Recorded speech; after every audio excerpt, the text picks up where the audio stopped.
السلام علیکم ورحمۃ اللہ وبرکاتہ۔ اعوذ باللہ السمیع العلیم من الشیطان الرجیم، بسم اللہ الرحمن الرحیم۔ ڈیئر اسٹوڈنٹس، آج انشاءاللہ 9th کلاس اسلامیات لازمی نیو بک، اس کا باب نمبر 4 بری عادات سے اجتناب کا دوسرا سیگمنٹ حسد، اس کو انشاءاللہ پڑھیں گے۔ حسد کیا ہے، یہ ساری معلومات ہم اس سبق میں حاصل کریں گے۔ حسد سے مراد وہ کیفیت ہے جس میں ایک انسان کسی دوسرے کے پاس اللہ کی عطا کی ہوئی نعمت پر خوش نہیں ہوتا، بلکہ یہ خیال کرتا ہے کہ کاش اس کے پاس یہ نعمت نہ ہوتی، یا کاش دوسرے سے نعمت چھین لی جائے۔ لیکن اگر کوئی شخص یہ سوچتا ہے کہ جو نعمت دوسرے کسی کے پاس ہے، شخص کے پاس ہے، کاش میرے پاس بھی ہو، تو اس کو رشک کہتے ہیں، ٹھیک ہے، رشک کرنا کہتے ہیں۔ حسد یہ ہے کہ اس کے پاس جو نعمت ہے یہ سے چھن جائے، مجھے ملے نہ ملے اس سے ختم ہو جائے، اس کو کہتے ہیں حسد۔ اور رشک کیا ہے کہ کسی بندے کو اللہ نے کوئی نعمت دی اور دوسرے بندے کے خیال آتا ہے کہ اللہ تو نے اسے عطا کر دیا تو مجھے بھی عطا کر دے، تو اسے کہتے ہیں رشک، ٹھیک ہے جی۔ قرآن و سنت میں حسد کو پسند نہیں کیا گیا، لیکن رشک کی اجازت دے دی گئی ہے۔ حسد کرنے والوں کو حاسد کہتے ہیں۔ ارشاد باری تعالیٰ ہے وَمِن شَرِّ حَاسِدٍ اِذَا حَسَد، اور حسد کرنے والے کے شر سے جب وہ حسد کرنے لگے۔ سورہ فلق کی آیت ہے، ٹھیک ہے جی۔ سب سے پہلے ابلیس نے حضرت آدم علیہ السلام سے حسد کیا، اور اللہ تعالیٰ کے حکم کے باوجود حضرت آدم علیہ السلام کو سجدہ نہیں کیا۔ جو شخص اپنے کسی مسلمان بھائی کے علم و فن، دولت و ثروت یا منصب سے حسد کرتا ہے، وہ ابلیس کے پیروکار میں شمار ہوتا ہے اس کا جی، اللہ اکبر۔ نبی کریم صلی اللہ علیہ وسلم نے ارشاد فرمایا حسد سے بچو، حسد نیکیوں کو اس طرح کھا جاتا ہے جس طرح آگ لکڑی کو کھا جاتی ہے۔ رشک کرنا حرام نہیں، بلکہ اللہ تعالیٰ کی عطا کردہ نعمتوں اور کسی کی اچھی عادت و عمل کو رشک کی نگاہ سے دیکھنا جائز ہے۔ نبی کریم صلی اللہ علیہ وسلم نے رشک کے جائز ہونے کے حوالے سے ارشاد فرمایا رشک کے قابل تو 2 آدمی ہیں، ایک وہ جسے اللہ نے قرآن دیا اور وہ اس کی تلاوت رات دن کرتا رہتا ہے، اور دوسرا وہ جسے اللہ نے مال دیا اور وہ اسے اللہ کے راستے میں خرچ کرتا رہتا ہے جی۔ تو ایسے بندوں پر ہم رشک کر سکتے ہیں۔ حسد کی سب سے بڑی وجہ یہ ہے کہ حاسد خود محنت نہیں کرتا، اگر وہ محنت کرتا تو اس کے پاس بھی اللہ کی نعمتیں ہوتی، وہ حسد کی آگ میں نہ جلتا، ٹھیک ہے جی۔ دوسری وجہ دعا نہ کرنا، اس کے علاوہ دشمنی کے جذبات، حب دنیا، ہر وقت مال اور عہدے کے لالچ میں مست رہنا، ٹھیک ہے جی، حسد کی بنیادی علامات ہیں۔ حسد کا تعلق دل سے ہے، حسد کا تعلق دل سے ہے، افعال سے نہیں ہے، لہذا جو شخص کسی بھی مسلمان کی برائی چاہے وہ حاسد ہے۔ حاسد اپنا سب سے بڑا نقصان یہ کر رہا ہے کہ وہ اللہ تعالیٰ کی وہ نعمتیں جو اس انسان پر کی ہیں، ان کو ناپسند کر کے اللہ تعالیٰ کی نافرمانی کا مرتکب ہو رہا ہے، ہوتا ہے۔ اور بعض اوقات انسان اس حد تک گر جاتا ہے کہ قتل و غارت پر بھی اتر آتا، جس طرح قابیل نے حسد کرتے ہوئے اپنے بھائی حابیل کو قتل کر دیا تھا۔ یہ آدم علیہ السلام کے بیٹوں کے نام ہے۔ اچھا جی، انسان جب اس طرح کی گھٹیا حرکت کرتا ہے تو دنیا و آخرت میں ناکام ہو جاتا ہے، معاشرے کو مثبت کی بجائے منفی جذبات و عوامل کی طرف دھکیل دیتا ہے، ٹھیک ہے جی۔ یوں اپنی تخلیق کا مقصد بھی کھو بیٹھتا ہے اور مایوسی کی دلدل میں پھنستا چلا جاتا ہے، جیسا کہ یہود مدینہ یعنی مدینہ کے یہودی محض، ٹھیک ہے، حسد کی وجہ سے رسول اللہ صلی اللہ علیہ وسلم پر ایمان لانے سے محروم رہے۔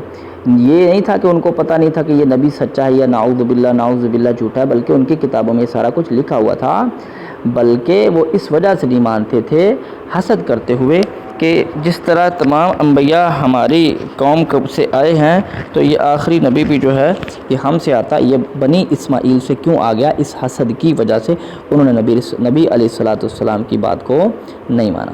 ہمیں بھی چاہیے کہ ہم اپنا محاسبہ کریں، خصوصاً جب رات کو سونے کے لیے بستر پر جائیں تو پورے دن کا تجزیہ کریں کہ میں نے دل میں کسی شخص کے بارے میں حسد تو نہیں کیا، ٹھیک ہے۔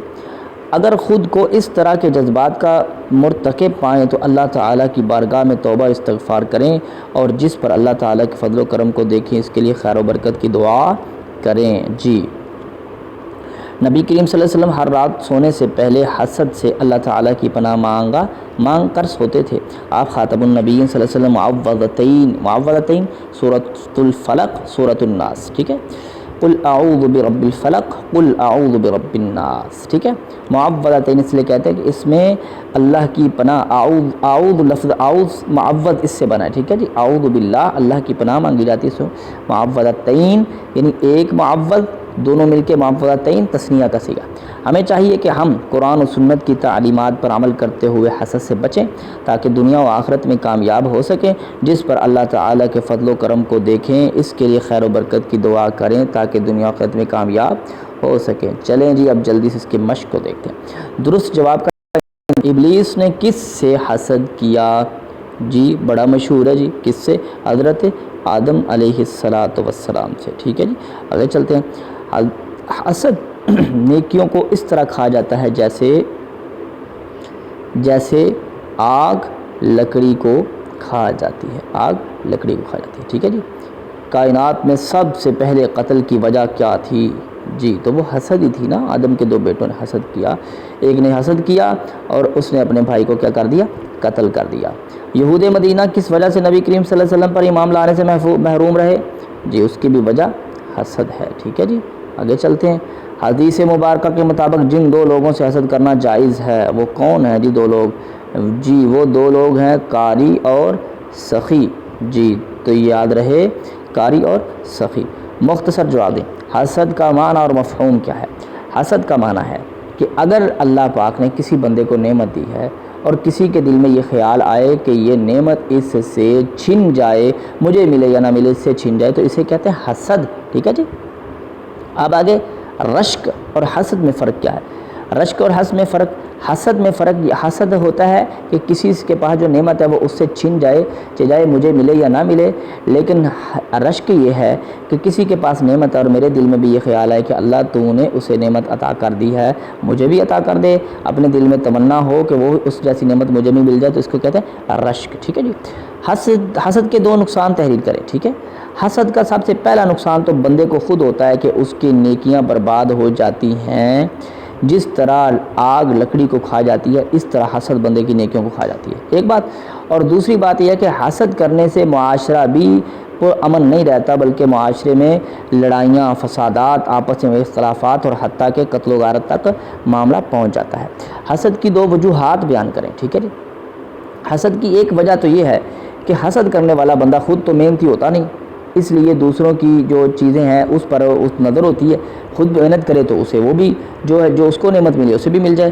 اور اس کی دوسری جو ہے وجہ یہ ہے، چلیں جی دوسری وجہ اب ہم سبق سے دیکھتے ہیں، ٹھیک ہے، بہت پیاری ہے، بہت ہی پیاری ہے اور بہت ہی اہمیت کی عمل ہے۔ اس کی دوسری وجہ ہے، حسد کی دوسری وجہ ہے دعا نہ کرنا، ٹھیک ہے جی، دعا نہ کرنا۔ اگر بندہ خود دعا کرتا ہو تو پھر اسے بھی وہ نعمت مل جائے جو اس کو ملی ہے، ٹھیک ہے جی۔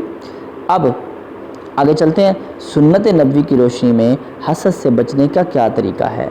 نبی رحمت علیہ الصلوۃ والسلام ہر رات حسد سے اللہ کی پناہ مانگ کر رات کو سوتے تھے، کیا پڑھتے تھے؟